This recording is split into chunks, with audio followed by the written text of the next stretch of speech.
Before cabinet meetings that the president attends, cabinet officials will submit their questions and key talking points and bullet points that they plan to present to the president in these closed-door meetings. This is how one source described it. They said the entire display is kind of an act.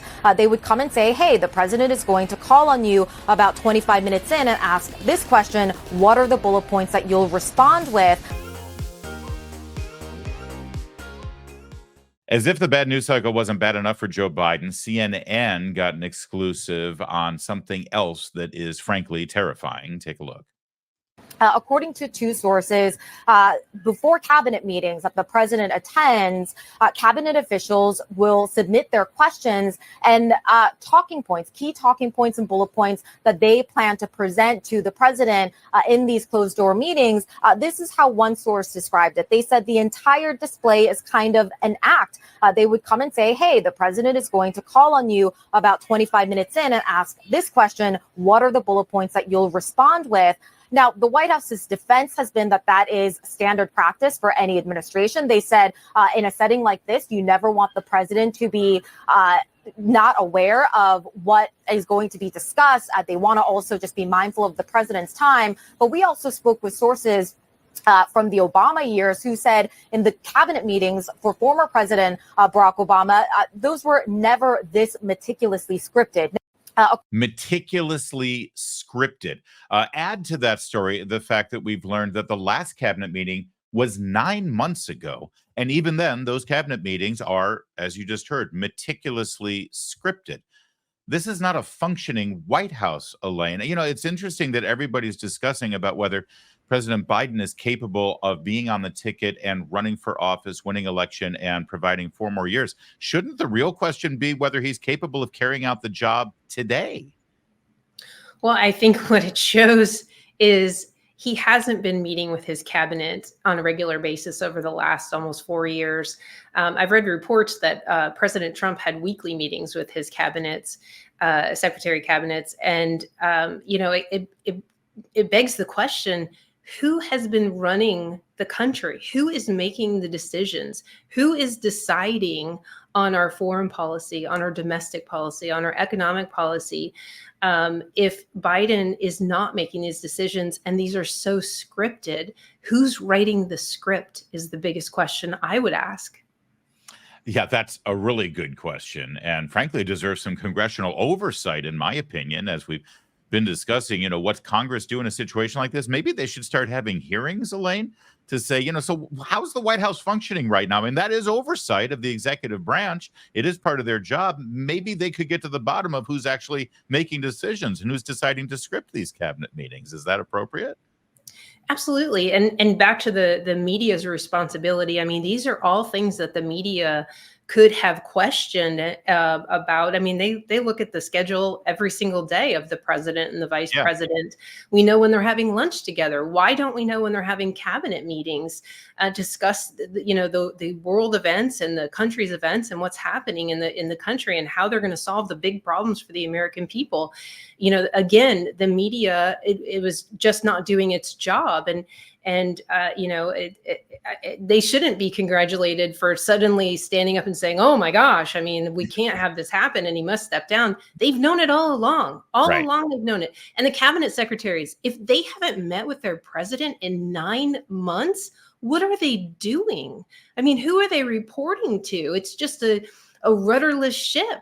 Great point. And it also explains why so many things are kind of broken and non-functioning right now. Gabe, cabinet meetings, few and far between, and when they do have them, they're scripted, like a Potemkin village of a cabinet meeting just for cameras. Are you surprised to hear this? As dysfunctional as this White House seems, I was surprised at this.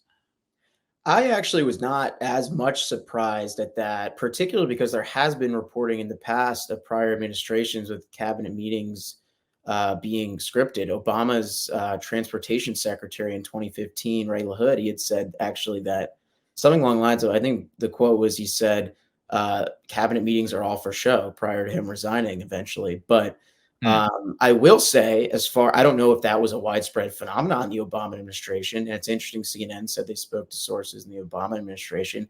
But with regard to this administration, this is completely par for the course. We saw that in press conferences, particularly yesterday, Biden pre-planned every single reporter they're going to call on, to the ire of maybe reporters at right of center outlets who might have other ways of looking at questions.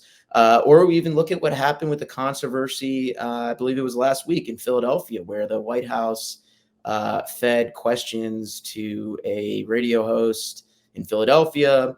The radio host asked those exact questions word for word and then was later fired. So there's a trend in this administration of scripting things, of keeping Biden as shelter away from the public and from, I think, cabinet secretaries who could,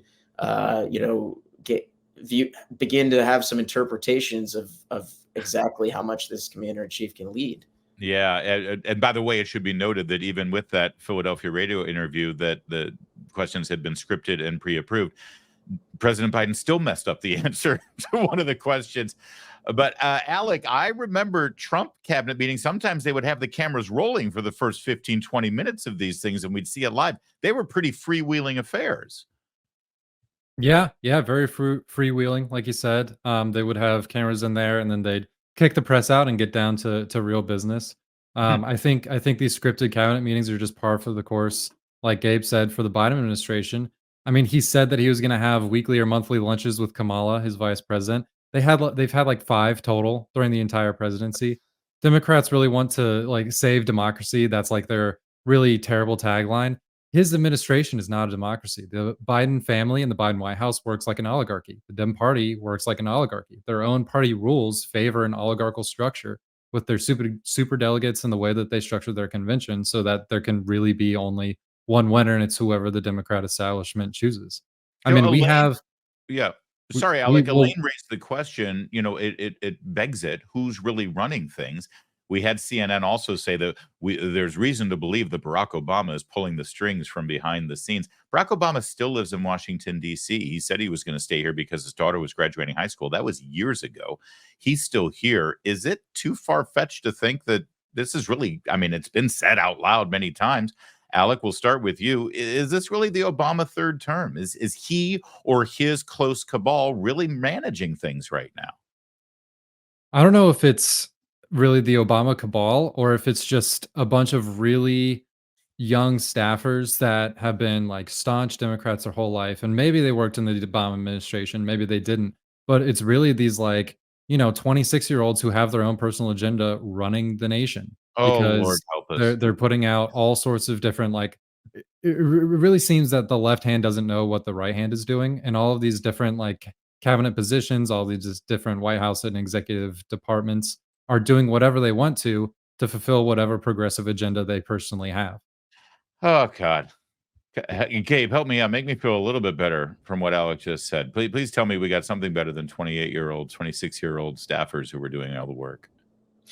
Yeah, I mean, as far as Obama pulling the strings directly, I think I would agree with Alec that I wouldn't say that's part of it. It's millennials but it's not Obama, I don't think, pulling the strings directly so much as his top staffers in the Obama administration. People like Anita Dunn, who was top White House in the Obama and now is one of these main people in Biden's inner circle that really would have a major impact on whether he'd stay in the race or not, and would be consulting him. People like Antony Blinken. So I think the Obama administration is essentially right. The Biden administration has been a continuation of the Obama administration, and it is largely a lot of the same people leading the country. Yeah, Anita Dunn, and up until a little while ago, Susan Rice, of course, was a top advisor in the White House, and Jen Psaki herself also worked in the John Kerry State Department as well as the Obama White House. Elaine, you raised the question, who's running things? It is weird that Obama still lives in D.C., isn't it? Yeah, I mean, I think so, of course. And, who knows who's actually making these decisions, whether it's a 26-year-old or Obama himself. The reality is the American people, for better or worse, elected Joe Biden in 2020 to be the president of the United States. It's not a figurehead position in this country. They are the decision makers. The buck stops with them. And so if there are people behind the scenes who are making the decisions, we didn't elect that person.